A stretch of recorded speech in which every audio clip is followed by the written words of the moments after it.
Gloire au Seigneur. Bienvenue dans la maison de Dieu ce matin. C'est un moment toujours privilégié pour nous approcher de Dieu, pour lui apporter notre louange, notre adoration, et aussi pour entendre sa voix. Parce qu'à travers sa parole, Dieu nous parle jour après jour et nous montre ce que nous devons faire. Ce matin, je vais reprendre un thème que j'ai prêché il y a quelques jours, il y a une dizaine de jours, lors de notre réunion de prière, parce que celui qui devait apporter la méditation n'était pas bien portant, et j'ai dû suppléer, et j'ai dit, le thème donc c'est attention à la séduction. Attention à la séduction. La séduction est toujours l'arme fatale que le diable utilise contre les chrétiens. On ne se rend pas compte, mais malheureusement, le diable passe par la séduction pour faire chuter les enfants de Dieu. Il a utilisé dans le jardin d'Éden, ça a marché, et aujourd'hui encore, il l'utilise, et si nous ne prêtons pas attention, nous pouvons aussi tomber dans ce piège de l'ennemi. Pour cela, je voudrais lire dans le livre des Nombres, au chapitre 22, Nombres chapitre 22, verset...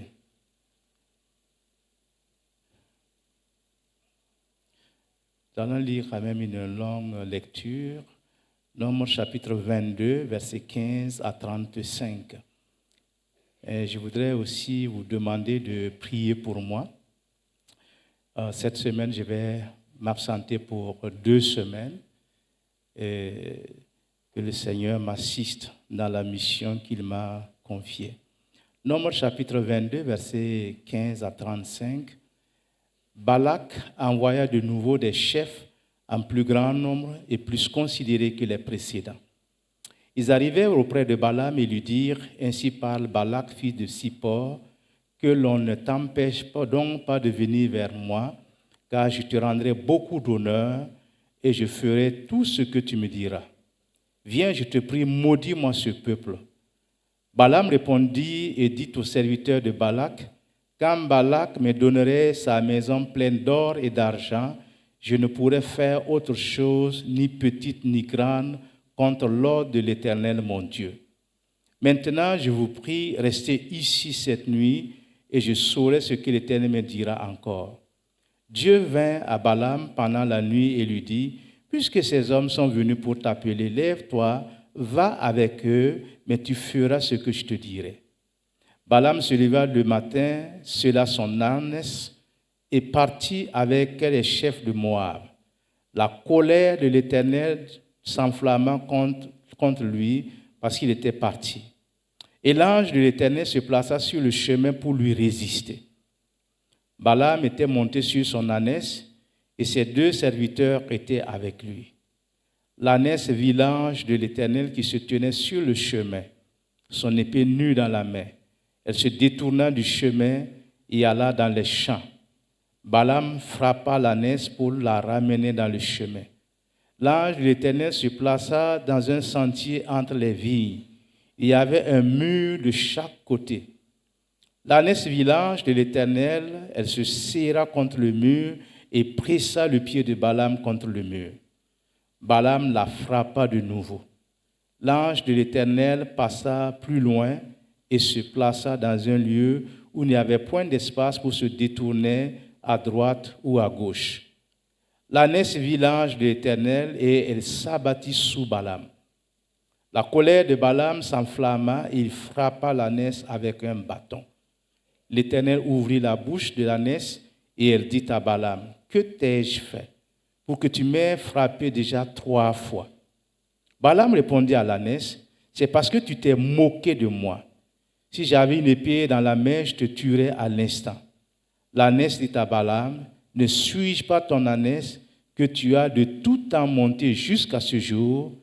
Ai-je l'habitude de te faire ainsi? » Et il répondit, « Non. » L'Éternel ouvrit les yeux de Balaam. Et Balaam vit l'ange de l'Éternel qui se tenait sur le chemin, son épée nue dans la main. Et il s'inclina et se prosterna sur son visage. L'ange de l'Éternel lui dit, « Pourquoi as-tu frappé ton ânesse déjà 3 fois? Voici, je suis sorti pour te résister, car c'est un chemin de perdition qui est devant toi. L'ânesse m'a vu et elle s'est détournée devant moi déjà 3 fois. Si elle ne se fût pas détournée de moi, je t'aurais même tué et je lui aurais laissé la vie. » Balaam dit à l'ange de l'Éternel, « J'ai péché car je ne savais pas que tu te fusses placé au-devant de moi sur le chemin. Et maintenant, si tu me désapprouves, je m'en retournerai. » L'ange de l'Éternel dit à Balaam, « Va avec ces hommes, mais tu ne feras que répéter les paroles que je te dirai. » Et Balaam alla avec les chefs de Balak. Amen. Un passage, c'est vrai que j'ai coupé un peu l'histoire pour que nous puissions comprendre. Balaam, c'était un prophète de Dieu, prophète qui recevait des visions, un prophète authentique dès le départ, un prophète qui avait la pensée de Dieu. Mais Balaam se trouvait à la croisée des chemins. Et Balaam va faire des choses qui vont le perdre. La volonté de Dieu était clairement dite à Balaam, tu n'iras pas. Et en lisant ce passage, on se rend compte que Balaam, on lui a proposé des cadeaux, de l'argent, de l'or. On se rend compte que Balaam était beaucoup plus attiré vers l'argent. Dieu l'a dit, non, tu n'iras pas. Ça, c'était clair. La première rencontre, la première révélation, tu n'iras pas. Et Balaam dit aux envoyés de Balak, restez. Je vais interroger Dieu. Est-ce que ça, c'est sage? Dieu te dit non, et tu lui poses encore la question, est-ce que je dois aller? N'est-ce pas quelquefois l'attitude des enfants de Dieu? Dieu vous dit, ne fais pas ceci. Et même, malheureusement, je dirais, malheureusement, de temps en temps, on dit, si on jeûne, Dieu va changer sa position. Ça, c'est les conseillers spirituels qui le disent.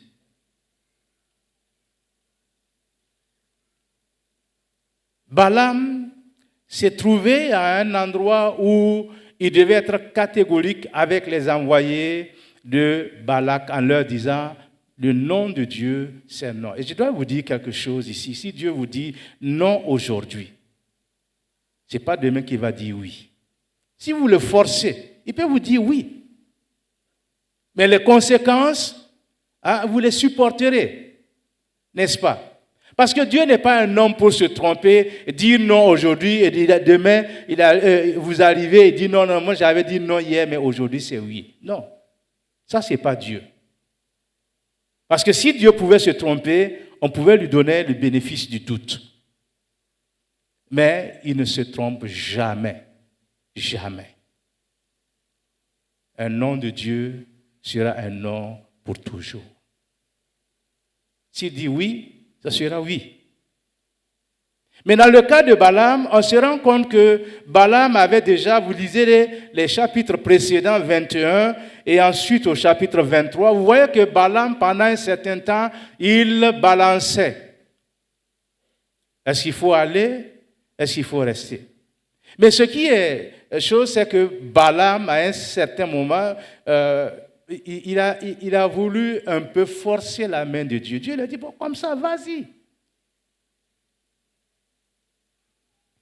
Mais malgré tout cela, quand Dieu lui dit, tu iras avec ces gens, mais tu ne feras que répéter les paroles, Balaam s'est entêté. Et Dieu met un ange sur son chemin pour l'empêcher d'y aller. Mais, vous savez, l'amour de l'argent, c'est la racine de tous les maux, nous dit la parole de Dieu. Balaam voyait l'argent. Alors qu'au départ, il disait même à ces gens, même s'ils me donnent une maison remplie d'or et d'argent, je n'irai pas. Et plus tard, la proposition était tellement alléchante quand vous avez droit à des cadeaux royaux, présidentiels, on peut se vanter. Et Balaam était dans cette situation. Un grand roi lui propose de grands cadeaux. Pour un pauvre prophète, quelquefois la pauvreté ferme les yeux des gens. N'est-ce pas? Il ne voit plus le piège. Il préfère aller et même mourir dans ça. Pas maintenant un peu le slogan des jeunes, je préfère être riche aujourd'hui et mourir demain, c'est encore mieux. Et ils vont effectivement mourir. Parce que les voies empruntées ne peuvent pas donner longue vie. Quel que soit le prix à payer, pourvu qu'ils brillent un moment et ensuite ils disparaissent. Balaam s'est retrouvé dans cette situation. Et Dieu va utiliser des moyens extraordinaires pour essayer de le ramener à la raison. Il prend son chemin. L'année sur laquelle il était monté, l'année va montrer des signes de rébellion. Et Balaam va taper l'ânesse. Et quand je lisais le passage, il a dit, tu m'as déjà frappé 3 fois. Elle m'appelle le commentaire de Bienvenue Tanoussa qui, parlant de ces choses, un missile fendit le ciel et frappa.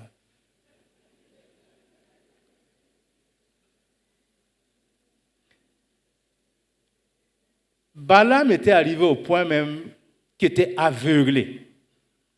Mais un animal, une ânesse, voit. Parce qu'il n'était pas dans les conneries là. Son travail, c'était d'amener son patron là où il voulait. Mais là, elle voit quelqu'un qui se tient, qui se dresse devant eux et qui veut l'empêcher et donne des signes de faiblesse. Au point même qu'à un certain moment, elle s'est affaissée sous Balaam. Et ça, c'était le comble. Au point que Balaam a dit en ce moment, si j'avais une épée, et il y a une épée qui l'attend là-bas, si j'avais une épée, je te tuerais. Et pour une fois, un animal va s'adresser à un être humain. C'est très rare. Dieu n'a pas donné la parole aux animaux. Mais l'ânesse va parler à Balaam en lui disant, depuis toujours, je suis ta monture. Mais est-ce que je me suis comporté de la sorte? Elle va lui poser la question, que t'ai-je fait pour que tu m'aies frappé déjà 3 fois? Et Balaam, dans sa perdition, dit, c'est parce que tu t'es moqué de moi, alors que c'était pour sauver sa vie. Bref, pour revenir un peu au texte de choses, pourquoi Balaam, justement, a pris le chemin de la perdition, la Bible nous dit que Balak l'a invité, voulait lui donner de l'argent pour qu'il maudisse le peuple de Dieu. Il était embarqué dans cette aventure. Quand bien même il y a eu des empêchements, des obstacles, quand même Balaam est parti sur le lieu, ils sont montés sur le mont Pisga. Et c'est de là qu'il devait prononcer la malédiction contre le peuple de Dieu. Voyez un peu, quelquefois, quand nous nous entêtons dans notre perdition, rien, absolument rien, ne nous empêche d'aller jusque là-bas. Et Balaam a suivi son penchant, ses désirs. J'ai appelé plusieurs reprises, Balaam est arrivé et à 3 reprises, Balak était là en train d'offrir les sacrifices. Il lui demande d'offrir encore des sacrifices pour qu'il puisse avoir l'autorisation de maudire le peuple de Dieu.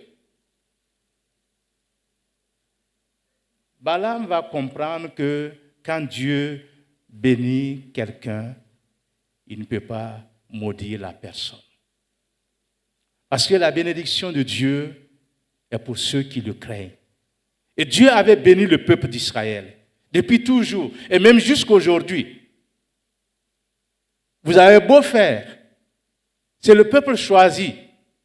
Et Balaam, à cause de l'argent, même sachant cela, il a dit non, je ne peux pas maudire ce que Dieu a béni. Et on lui dit non, vas-y, ça va aller, change d'attitude, change même de position pour mieux voir. Et Balaam a suivi les conseils de Balak. Il est parti sur plusieurs positions pour voir le peuple d'Israël. Et pour finir, il ne pouvait pas. Nos ennemis ne peuvent pas nous maudire aussi longtemps que nous sommes des bénis de Dieu. Si Dieu nous bénit, à moins que nous quittions la bénédiction, parce que quelquefois, il y a des gens qui quittent la bénédiction volontairement ou involontairement et qui font ce qu'ils veulent. Et après, on dit non, voilà ce qui lui est arrivé, voilà, il est chaud, il est là, etc., etc. Tant que nous sommes dans la main de Dieu, rien ne pourra nous maudire. Il faut que nous tenions cette position. Et Balaam, encore, vu qu'il ne pouvait pas maudire le peuple de Dieu, il savait, il dit que ni l'enchantement, ni la divination ne peut rien contre Jacob. Ça, il le reconnaît. Il le confesse même à Balak. Mais il va passer par un autre moyen pour vaincre Israël. Il dit à Balak plutôt, vous savez, si vous épousez, si vos filles séduisent les enfants d'Israël, s'ils marient vos filles, s'ils adorent vos idoles, là vous allez pouvoir les vaincre. Vous ne pouvez pas maudire, mais à utiliser une ruse pour que le peuple d'Israël tombe. Se marier à une fille, pour certains, c'est rien. Mais attention, danger. Attention, danger. Qui fait que quand le peuple d'Israël est arrivé dans le pays de la promesse, eh bien, ils sont... les fils d'Israël ont commencé à être séduits par les filles de Moab et de Madian.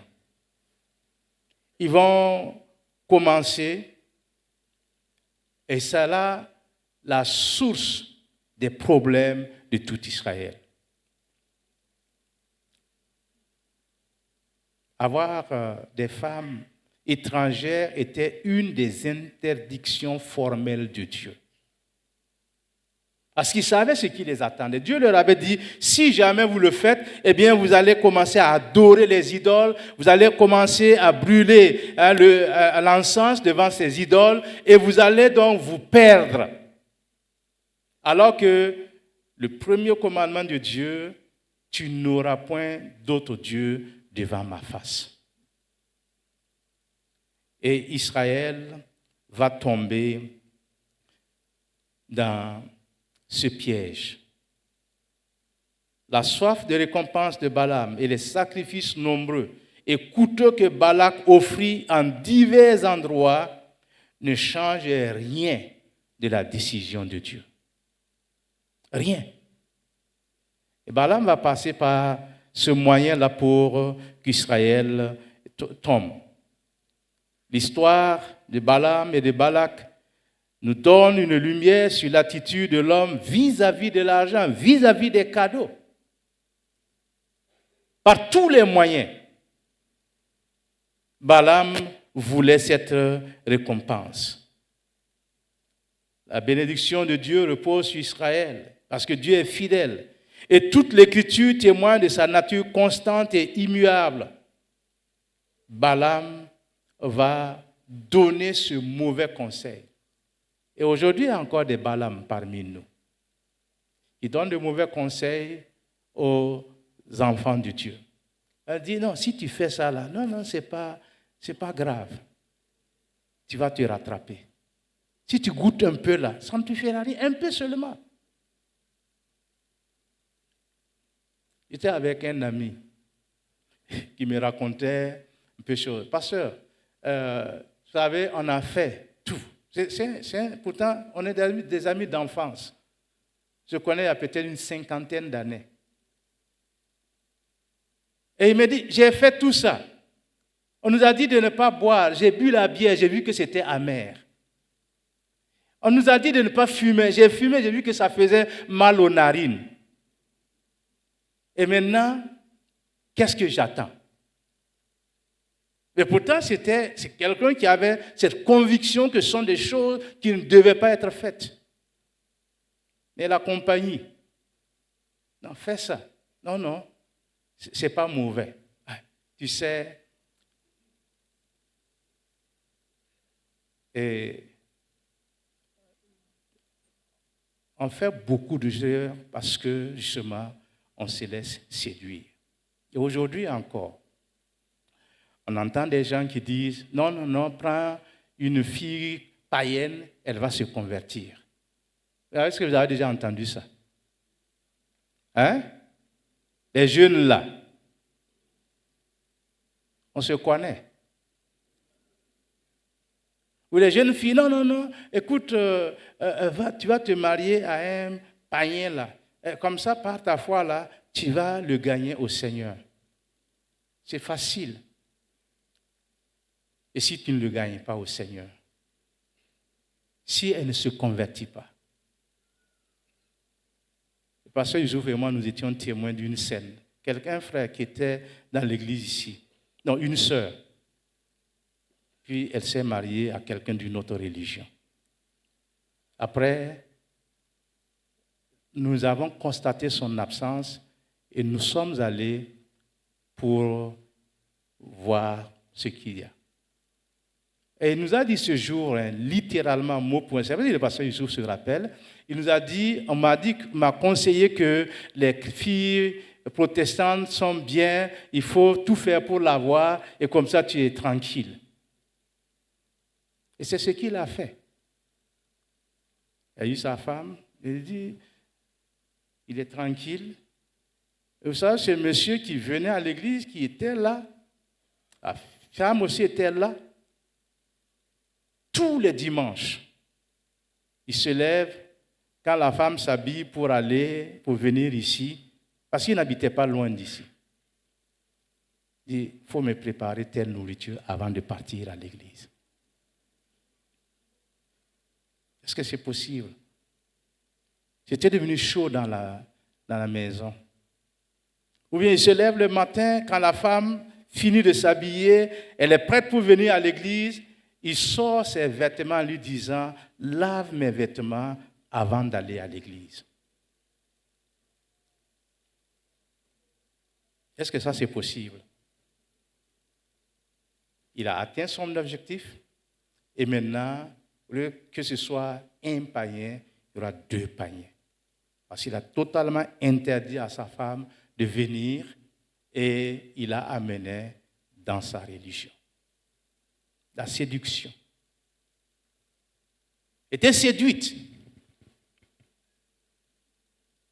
On peut citer des exemples comme ça, où on passe par la ruse, par la séduction pour dire non, tu auras le temps de venir à l'église, nul ne t'empêchera de venir à l'église. On s'y engage.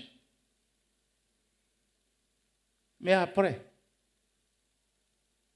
le diable n'est pas mort. Il fait semblant. Il ferme un œil comme s'il est mort, ensuite un deuxième œil, et après il se réveille. La parole de Dieu nous dit justement que Balaam, dans cette situation, a induit le peuple de Dieu dans l'erreur. Et par exemple, on parle même dans le Nouveau Testament de la doctrine de Balaam. Et cette doctrine est toujours d'actualité.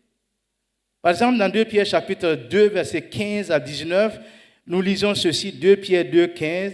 Après avoir quitté le droit chemin, ils se sont égarés en suivant la voie de Balaam, fils de Bossor, qui aima le salaire de l'iniquité, mais qui fut repris pour sa transgression. une ânesse muette, faisant entendre une voix d'homme, arrêta la démence du prophète. Ces gens-là sont des fontaines sans eau, des nuées que chasse un tourbillon. L'obscurité des ténèbres leur est réservée. Avec des discours enflés de vanité, ils annoncent par les convoitises de la chair, par les dissolutions, ceux qui viennent à peine d'échapper aux hommes qui vivent dans l'égarement. Ils leur promettent la liberté quand ils sont eux-mêmes esclaves de la corruption.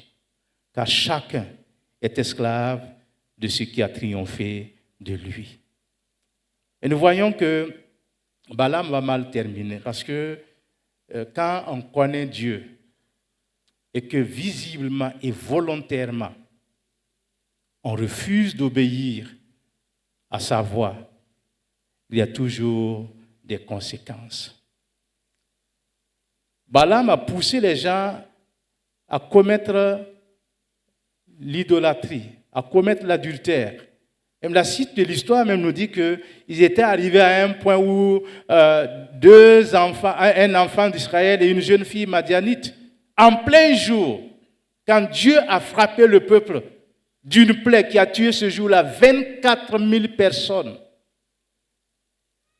à cause justement de ces deux péchés de l'immoralité et de l'idolâtrie.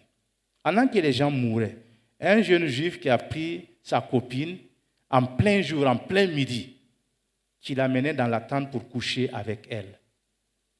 Phiné, le fils du sacrificateur Aaron, tellement dépassé qu'il a pris sa lance, il est entré dans la tente et a tué les deux jeunes pour que la colère de l'Éternel s'arrête et que la plaie s'arrête. Mais après avoir tué 24 000 personnes, 24 000, et la Bible a loué le courage de Phiné, en disant que c'est quelqu'un qui a justement su arrêter la colère de Dieu. Mais je voudrais juste conclure le message en disant que quand Dieu nous dit de faire quelque chose, il faut que nous le fassions. Balaam recherchait son bien-être. Mais la Bible nous dit qu'il y a eu une attaque. Quand le peuple d'Israël est entré dans les choses, il y a eu une attaque. Et Balaam, a été tué dans cette attaque-là. Et dans le livre de l'Apocalypse, au chapitre 2, verset 14, Dieu rappelle au peuple de Dieu quelque chose qui est très important. Apocalypse 2, 14, il est dit, « Mais j'ai quelque chose contre toi, c'est que tu as là des gens attachés à la doctrine de Balaam, qui enseignait à Balak à mettre une pierre d'achoppement devant les fils d'Israël pour qu'ils mangeassent des viandes sacrifiées aux idoles et qu'ils se livrassent à l'impudicité. » Dieu est contre ces choses-là. Et c'est à cause de cela justement que Balaam a fait partie des victimes parce qu'il a été tué par Israël. Et aller contre la volonté de Dieu n'est pas sans conséquence, chers frères et sœurs. Quand Dieu nous parle clairement, quand Dieu nous montre sa volonté, suivons ce qu'il nous dit. Le chemin de Dieu est toujours le meilleur. Et le chemin du diable, c'est le chemin de la perdition. C'est vrai que ce passage où on parle de la mort de Balaam se trouve dans Josué chapitre 13, verset 22.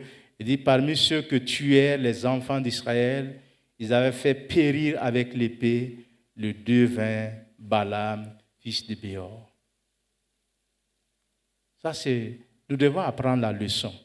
Parce que ce qui est écrit dans la Bible, c'est pour notre enseignement, c'est pour notre bien. Et Balaam est justement une personnalité à ne pas suivre, à ne pas justement imiter. Parce qu'il connaissait dès le départ, Dieu lui dit non. Il dit aux gens, restez, je vais consulter l'Éternel. Quel Dieu il veut consulter encore? Celui qui a dit non, pour qu'il dise oui, c'est ce qu'il a voulu faire. Mais ce que je voudrais dire pour terminer, il est interdit de monnayer le don que Dieu vous a donné. Balaam a voulu prononcer des malédictions contre Israël pour de l'argent, pour de l'or.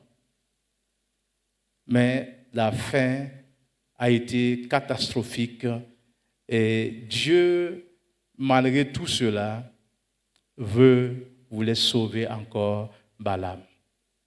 Et nous, aujourd'hui, qu'est-ce que nous pouvons dire? Est-ce que l'esprit de Balaam est toujours en activité, en action parmi le peuple de Dieu pour conduire le peuple de Dieu loin de Dieu, pour prendre le chemin de la perdition? Nous devons nous opposer à l'esprit de Balaam. Mais quand nous suivons l'itinéraire de Balaam, c'est un prophète perdu, prophète corrompu, prophète désobéissant. Parce que dès le départ, il disait haut et fort qu'il est un prophète qui entend la voix de Dieu. Mais à la fin, il a suivi son propre chemin. Alors que le Seigneur nous aide ce matin et que nous puissions suivre la voix de Dieu et non la voix de Balaam. Que nous puissions suivre la doctrine de Dieu et non la doctrine de Balaam. Que nous puissions dire non aux cadeaux qui peuvent non seulement fermer nos yeux, mais aussi notre bouche. Balaam ne pouvait plus dire quelque chose venant de Dieu. Bien au contraire, ses propres penchants. Parce qu'une maison remplie d'or et d'argent l'attendait. Que le Seigneur nous bénisse et que sa main soit sur chacun de nous. Nous allons prier pendant un certain temps. Alléluia. Béni sois-tu, Seigneur Jésus. Quelquefois, Dieu nous laisse apprendre de nos erreurs. Mais ce qu'il veut, c'est que nous revenions à lui de tout notre cœur. Si nous revenons à lui, eh bien, il nous exauce, il nous répond et nous montre qu'il veut encore nous ramener sur le droit chemin. Seigneur, ce matin, merci de nous rappeler cette parole. Merci de nous éclairer. Merci de nous montrer la voie que nous devons suivre. Merci de nous révéler ta volonté. Ce matin, je voudrais prier pour ton peuple ici rassemblé. S'il y en a qui ont pris le chemin de Balaam, qui ont accepté la doctrine de Balaam, en mangeant des viandes sacrifiées aux idoles, en commettant l'adultère, Seigneur, ce matin, je prie que tu les en délivres au nom de Jésus-Christ. Je prie que ton Église soit purifiée et que nous puissions te suivre, que nous puissions t'accepter, afin que nous puissions rester sur le droit chemin. Ce matin, je te recommande chacun de tes enfants en priant que nous puissions non seulement apprendre à écouter ta voix, mais aussi et surtout à accepter ta voix. Sois béni, Seigneur, ce matin, sois exalté. Et s'il y en a qui ont emprunté le chemin de Balaam, je prie, Seigneur, que tu les ramènes sur le droit chemin. Je demande cela, Seigneur, de tout mon cœur, au nom de Jésus. Amen.